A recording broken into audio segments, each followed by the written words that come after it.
Welcome back to Masonry Studio. I'm David Abrams, founder and CEO of Masonry.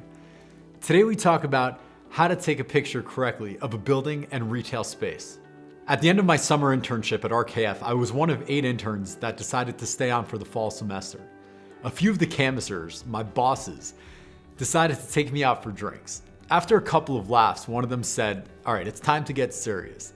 We love you. You worked your butt off this summer. But we have to tell you, you're the worst at taking photos out of any of the interns." I was shocked. Throughout the summers in high school, I worked at a camp. I was the office manager and photographer. I knew what I was doing. So what happened? I asked what I did wrong. And they said every time I took a picture of a storefront, that's all I showed, the storefront.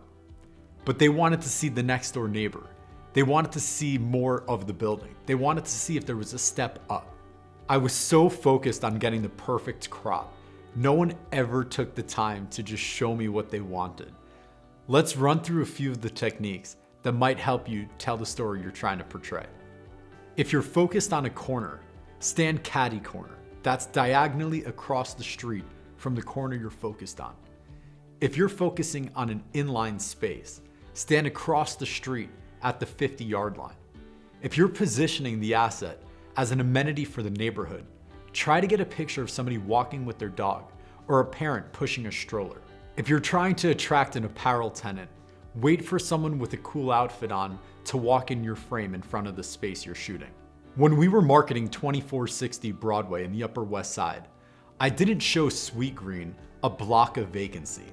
I stood inside the space and I took a picture looking out at Equinox, SoulCycle, Blue Mercury, the tenants that were across the street, the neighbors that they want to see.